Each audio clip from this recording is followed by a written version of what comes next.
बिस्मिल्लाहिर्रहमानिर्रहीम। अस्सलाम वालेकुम। आप देख रहे हैं व्यूज़ मैटर। मैं हूं अली डार। दुआ ज़हरा केस के हवाले से कुछ इंपॉर्टेंट डेवलपमेंट सामने आई हैं, आपके साथ वो शेयर करता हूं। सबसे पहले मैं आपको ये बता दूं कि पुलिस ने इस केस के अंदर अपनी जो हतमी पेशरफ्त रिपोर्ट है, यानी कि अपनी प्रोग्रेस रिपोर्ट, वो कोर्ट में आज सबमिट करवा दी है। उसमें बहुत सारी अहम चीज़ें सामने आई, आपके साथ वो शेयर करता हूँ। लेकिन उससे पहले मैं आपको ये बता दूँ कि सईद रिंद साहब जो नए तफ्तीशी अफसर हैं, उन्होंने ये रिपोर्ट सबमिट करवाई है।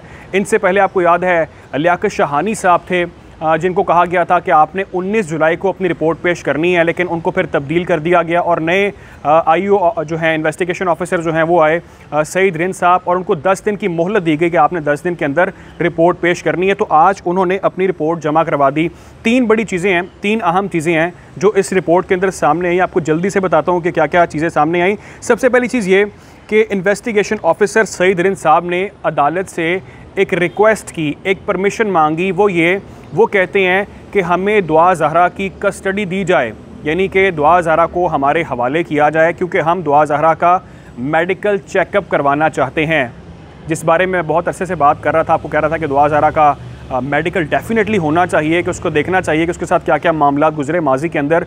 तो तफ्तीशी अफसर ने अदालत से रिक्वेस्ट की है कि उनको अलाउ किया जाए कि वो दुआ ज़हरा को ले जाएं और उसका फ़िज़िकल फ़िटनेस का जो टेस्ट है वो किया जाए। उसमें बहुत सारी चीज़ें सामने आ जाएंगी कि उसकी जो फ़िज़िकल कंडीशन है इस वक्त क्या है, खुदा न खास्ता किस किस मरहले से वो गुज़र के आई है, उसके साथ क्या कुछ किया गया है। तो वो तमाम चीज़ें उसके अंदर सामने आएंगी। दूसरी जो परमिशन मांगी सईद रिंद साहब ने, वो ये मांगी कि हम दुआ ज़हरा से कुछ अहम सवालात करना चाहते हैं इस केस के हवाले से। बहुत ही इंपॉर्टेंट चीज़ है ये, क्योंकि दुआ ज़हरा के जो स्टेटमेंट्स होंगे, जो वो बयान देगी पुलिस को, वो बहुत ही अहमियत का हामिल होगा इस केस के अंदर। यकीनी तौर पर वो नया रुख इख्तियार कर सकता है। और तीसरी चीज़ ये कि जो 2 भाई हैं, मुल्ज़िम ज़हीर और मुल्ज़िम शबीर, दोनों के दरमियान इख्तलाफात खुलकर इस रिपोर्ट के अंदर सामने आ गए हैं।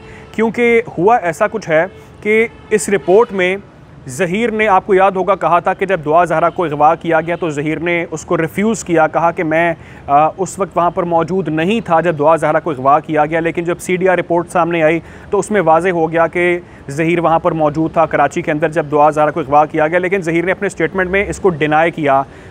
इस रिपोर्ट के मुताबिक ज़हीर के भाई शब्बीर ने इस चीज़ को एडमिट कर लिया है, इसको मान लिया है कि जब दुआ ज़हरा को अगवा किया गया तो वो भी वहाँ पर मौजूद था, यानी कि शब्बीर भी वहाँ पर मौजूद था, ज़हीर भी वहाँ पर मौजूद था और इनकी वालिदा नूर बीबी भी वहाँ पर मौजूद थी। तीनों की मौजूदगी में अगवा किया गया दुआ ज़हरा को, ये उन्होंने पुलिस के सामने एडमिट कर लिया है। अब सबसे अहम चीज़ ये कि एक भाई मान गया है, आप कह लें, और दूसरा भाई अभी मान नहीं रहा। लेकिन यहाँ पर कॉन्ट्रडिक्शन खुलकर सामने आ गई है और यकीनी तौर पे ये एक बहुत बड़ा डेंट पड़ेगा इन दोनों बरादरान को इस केस के अंदर। मैं आपको ये बता दूं कि दुआ ज़हरा इस वक्त कस्टडी में, और पुलिस के हवाले से भी और लोगों के मिलने के हवाले से भी अहकामात कोर्ट के बिल्कुल क्लियर हैं कि कोई भी दुआ ज़हरा से मुलाकात नहीं कर सकता, किसी को परमिशन नहीं है। इसलिए आज तफ्तीशी अफसर ने अदालत से ये रिक्वेस्ट किया कि आप हमें अलाउ कर दें कि हम दुआ ज़हरा को कुछ देर के लिए अपनी कस्टडी में रख कर ये अहम जो मामलात हैं उसको देख लें। इस हवाले से कोर्ट ने अपना जो फ़ैसला है उसको महफूज कर लिया है। वो आज सुनाया जाएगा या कल सुनाया जाएगा, वो आपके सामने आ जाएगा कि कोर्ट उसको अलाउ करता है कि नहीं अलाउ करता।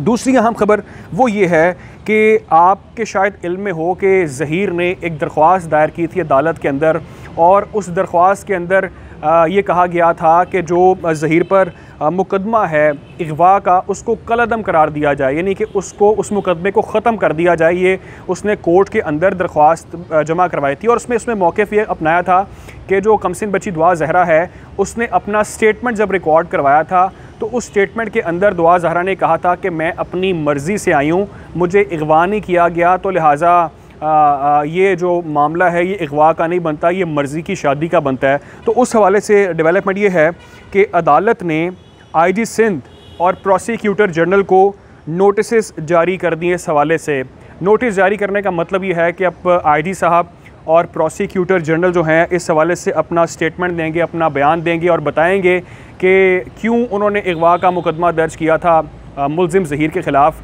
उनको वजाहत देनी होगी। अगर तो वो कहेंगे कि जी डिटेल्स देंगे, सबूत देंगे और पूरा मामला बताएंगे कि अगवा ही बनता है, तो कोर्ट को सेटिस्फाई कर सकेंगे वो। अगर नहीं बनेंगे तो कोर्ट को जवाब देना होगा कि, या फिर जवाब अगर नहीं देंगे तो उनको इस मुकदमे को ख़त्म करना होगा, कलअदम करना होगा इस अगवा के मुकदमे को। तो अब देखते ही हैं कि अपनी इस केस के हवाले से जो आईजी साहब हैं और जो प्रोसिक्यूटर साहब हैं वो क्या स्टेटमेंट देते हैं, और दूसरे मामले में ये देखना है कि कोर्ट ने क्या फ़ैसला महफूज किया है, क्या वो तफ्तीशी अफसर को परमिशन देते हैं दुआ ज़हरा को ले जाने के हवाले से या नहीं देते, और दूसरा जो सवालात हैं जो किए जाने हैं दुआ ज़हरा से उसके हवाले से कोर्ट का क्या बयान सामने आता है, और तीसरा ये कि जो दो भाइयों के दरमियान मुख्तलिफ स्टेटमेंट सामने आ रहे हैं वो इस केस के अंदर अब नया क्या रुख इख्तियार करेंगे। मैं कोशिश करूँगा कि अहम मामले के हवाले से जो भी डेवलपमेंट्स आ रही हैं आपके साथ वो शेयर की जाए। अपना ख्याल रखें आप और दुआओं में याद रखें। अल्लाह हाफ़िज़।